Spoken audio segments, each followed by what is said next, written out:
What's up, guys? I'm going to keep it simple today. I'm going to go over 4 exercises that I use in my program to combat knee pain. I get asked on a regular basis about knee pain. Do I have knee pain? If I do, what exercises do I do to get through it? Are there certain exercises that I shouldn't do? Squat depth, should I go all the way down? Should I not? My knee issues go back to 2005 when I was diagnosed with MRSA. MRSA is methicillin-resistant staph. It's a life-threatening situation. I was about 2 or 3 hours shy of total organ failure. Had to have 2 surgeries on my knee to get the infection out of my body. It's affected me ever since. Now, about a year after my MRSA infection, I was still experiencing a ridiculous amount of pain in my left knee. Turns out the infection had eaten away at my medial meniscus and destroyed a good portion of the articular cartilage right underneath my kneecap. So I had a 3rd surgery to repair the meniscus. Now, they didn't repair it, they just basically snipped off all of the dead tissue that the infection had eaten away. And then I had a full clean out. I had loose articular bodies inside of the knee capsule that were locking my knee up. And once I got done with that surgery, knee was great. I was able to lift a ton of weight. If you look back at some of my IG footage, I was lifting a ton of weight unilaterally. I was doing reverse lunges with 275 to 315 pounds and knee to floor. Everything seemed perfect. What I didn't realize was that my left knee, all of the surgeries that I had weakened it enough where my right knee was compensating and taking the majority of the weight.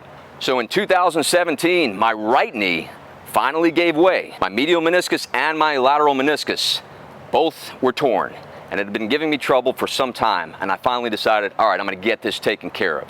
So I had the surgery in 2017. Medial portion of my knee did great. The lateral portion never recovered. Not exactly sure why. I had the medial surgery on my left knee as well, not had any problems since then.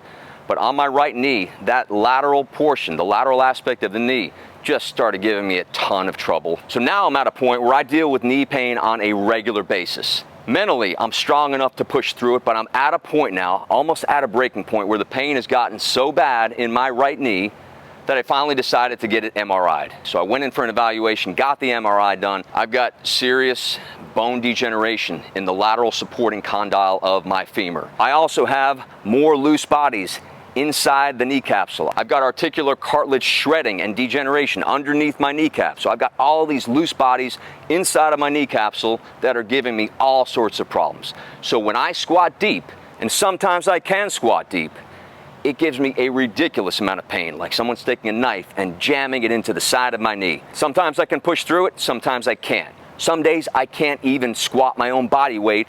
Other days I can get fully parallel with 225 pounds, 245 pounds, even 275 pounds. And for me, that's a fair amount of weight at my age of almost 52. So I struggle. I never know if I'm gonna come in and I'm gonna have a good day or a bad day. So what I have done is I've made modifications to make sure if I am having a bad day, I can't squat down to an acceptable level, I can't lunge down to an acceptable level, I can't really do much low. I've formulated a plan for me of exercises that I can do that will continue to strengthen my legs, my quads, my hamstrings, my glutes, my calves, continue to strengthen all of those muscles so that, yes, I can have a nice aesthetic look and I can have strength. As you get older, if you don't strengthen the muscles, especially around your knee, you're going to end up with trouble. Fortunately enough for me, I've strengthened all of the muscles around my knee for ages, decades. So I'm in a good point and a bad point. I just never know what's gonna happen every time I walk into the gym. Now, before I show you the 4 exercises that I use to get through knee pain, I wanna say a big thank you to Transparent Labs for sponsoring this video. I've been using Transparent Labs for almost 2.5 years. Best stuff that I've ever used. I always get asked, what supplements do I use? My top 4, 100% grass-fed whey protein. Creatine with HMB, their brand new protein bar. It's my favorite protein bar, and I don't like a lot of protein bars. I hardly ever eat them. This one I keep stocked in my studio so that I can eat throughout the course of the day when I get hungry and I'm not drinking a shake. And finally, bulk pre-workout, my new favorite flavor, Wild Cherry. Check them out, best supplements on the planet. I've got them linked in the description. Transparent Labs. Without further ado, you know I don't like to talk too much, but today I did because it is a subject that I'm very passionate about. Let's get into the studio and let me show you those exercises. Let's go. All right, my first go-to exercise when my knees are giving me trouble is the suspension lunge. Normally, I've been doing Bulgarian split squats. I love Bulgarian split squats. Some days I can do them, other days I can't. And on the days that I can't, I love to use a suspension lunge. With the suspension lunge, you can use any type of suspension trainer that you want. I just so happen to be using a TRX. I get the handle lined up with my knee. For me, balance relatively easy. Get the foot in and pop forward. Why do I like the suspension lunge? Because I can glide back, which for me takes stress off of my knee. I also can bend my back knee, open up my hip. I don't have any pain underneath my patella on the back leg. And I like to take my arms in a runner's position, open them up, because the more I open them up, the more stretch I can get in my hip flexor, and then I can power up. My right knee normally gives me a ton of trouble when I'm doing a Bulgarian split squat, and it's achy. So with this one, I can get a big stretch back, and you notice my knee, instead of being all the way forward, it can glide back. That allows me to access my hamstrings and my glutes to help me power through with my quads at the same time. So there's more variability with a suspension lunge to get you in a position that's most comfortable for you and where you don't feel any pain, or you can minimize pain. So I typically like to run 15 reps per leg. I like to do them back to back. I don't take any rest in between. By the time I get to the end of 4 or 5 rounds on each leg, my legs are nice and fatigued and my hip flexors are wide open, and that's going to give me the best opportunity to get as low as I can during a squat. Exercise number 2. This is for quad strengthening, specifically the vastus medialis. That's the teardrop right on the inside portion of the knee. Very important to get this muscle strong to avoid knee pain and help you out with other exercises. The reason I do this either first or second, either after the suspension lunge or right before it, is to make sure that I'm activating my quads. When your knees are giving you trouble and they're really painful, it's a little bit more difficult to get those quads activated. So doing these terminal knee extensions can certainly help with the activation and then make the other exercises more effective. For the terminal knee extension, we want to work the top third of the exercise. So we're not starting all the way down where there's a lot of rotation and movement underneath the patella. We want to start top third. So if you take a look here at my medialis, I'm flexing up. I'm not fully locking it out, and I'm only coming down about a third of the way. If I go any lower than that, the medialis deactivates, stops working. We've got 4 muscles in the quadriceps, the other 3 muscles take over. So from this position up to the top is the terminal knee extension. So top third, I'm gonna work through at about this pace. I have a weight that's medium plus, probably, not really hard, not really easy. I like to take anywhere between 15 and 30 repetitions, depending on if I feel like I've activated the quad enough. If I don't feel like I'm getting good activation, I'm gonna add more reps to it. I don't necessarily wanna add more weight because I don't really need any more stress on the kneecap itself. Of course, we wanna make sure you switch legs. This is my really bad knee. If I go any lower than this, there's a tremendous amount of pain underneath my kneecap, shooting pain through the side like a knife going through.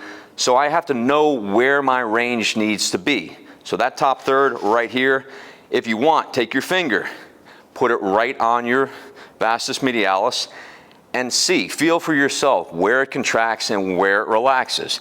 If you get to a point where it relaxes, you know either the stress is on the knee capsule itself or the other 3 muscles of the quadriceps have taken over. Same deal, I like to go 4 to 5 rounds, 15 to 30 reps on each. So yes, there is a lot of pre-exhaustion, but again, it activates the muscles that you're gonna need when you're performing compound exercises, if you're able to perform compound exercises later on in the workout.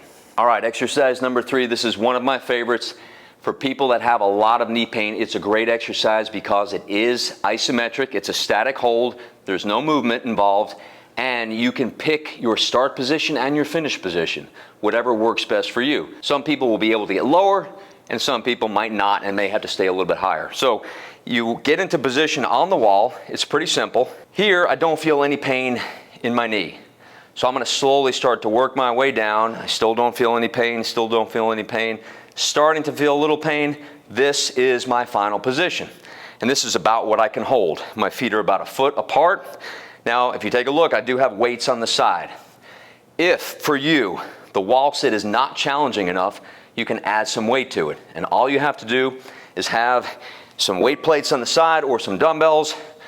You can grab them, pick them up. So sometimes I will do a weighted wall sit. Other times when my knees are giving me more trouble than usual, I'll just do a standard wall sit. And when I'm doing the standard wall sit, I'm focusing on activating my quadriceps. If you are highly skilled, you may be able to fan and stretch the floor out. You may be able to get some hamstrings involved and some glutes. But primarily, this is a quadriceps dominant exercise. That's where your main focus should be. I typically like to hold this position anywhere between 60 and 180 seconds, so in 1 to 3 minutes, depending on your skill level, depending on the day. If I'm starting to feel good and I'm getting a sense that I may be able to do more with the compound lifts, I may spend a little bit less time here. If I feel like, you know what, this is not going to be a great day, I may spend some more time here, get as much work as I possibly can out of it, and then I'm good. Either way, I'm working exactly what I want to work. I'm strengthening up everything around the knees. Now, you have to pay attention. You might, if you have a lot of pain, so say I've got a lot of pain in my right knee, you may shift weight to the left side. And you have to make a conscious effort to make sure that you're gripping the floor with your toes, your heels, with both legs evenly. You can also shift weight to the ball of the foot, to the heel, to the outside border of the foot. Change positions on this. You can also lift a heel, lift the other heel, lift both heels. Whole bunch of different variations. Spend as much time as you need to in this position, and then get ready for the next. Woo, that burns. All right, final destination, exercise number 4, the partial squat. Now, this has been one of the more controversial exercises that I've put up on my socials. Your traditionalists, your fundamentalists will say this is not a good exercise because you're not getting your hips below your knees, you're not going ass to grass, you're not getting into a full deep squat position. I am here to tell you that categorically, that is not true. This is a phenomenal exercise, and this is a phenomenal exercise specifically for those that have significant knee pain in the lower portions of the squat. So for the partial squat, all you need is a half squat rack like I am using or a full squat rack. All you need are spotter arms. So you'll take your spotter arms and you will position them at a point that you can handle where you don't feel any knee pain. So for me, at about shoulder height, it looks like I've got about a foot to descend, which is not a lot. Now, in this position, the top portion of the squat, you are mechanically advantaged. You're mechanically leveraged, so you should be able to lift more weight in the top portion of the squat than you can at the bottom portion of the squat where you are less mechanically leveraged. So the setup for the partial squat is exactly the same as the setup for a regular squat. The only difference is that we are stopping here. Now, to get in the right startup position, I typically like to use trial and error. We start it at a position that we feel comfortable with. We go down to that position. If there's no pain, great. I have a couple of options. I can increase the weight in this position. I can increase the volume, the number of reps, the number of sets, or I can take my spotter arm and I can lower it. Once I've lowered it, if I get down to that position and I don't have pain, I have the same exact options as I just explained. Or if I do have pain, I know that that is probably not the position for me, and I probably want to go back to that first position that I was using. So you can see when I squat down into this position, my quadriceps are fully loaded, my glutes are fully loaded, my hamstrings are not fully loaded, and they won't load in this position, but they will load in the full depth squat position. So the majority of the tension in this position is on the quadriceps and the glutes. So for perspective and comparison, on a good day when my right knee is not giving me any trouble, I can squat to full depth with 225 pounds for sets of 10. On the days where my right knee gives me a lot of trouble and I can't squat to full depth, I can load this bar with 365 pounds and get the same 10 repetitions. So if I'm faced with the options of not being able to squat at all or being able to load a partial squat, I'm going to take that option. So now you know how I deal with knee pain, how I work around knee pain, and I'm able to actually get the job done. I always say there are many ways to slay a dragon, and it's not the same every single time. So you have to keep your eyes open and your mind ready to explore different exercises and opportunities. And these are the 4 ways that I have to slay that dragon when my knee is not cooperating with me at all. So now you've got 4 exercises to add into your arsenal especially if you have knee pain. And even if you don't have knee pain, these are fantastic exercises to work into your program. I thoroughly hope that you all enjoyed this video as much as I did. If you did, please subscribe to my channel, and I will see you all next week.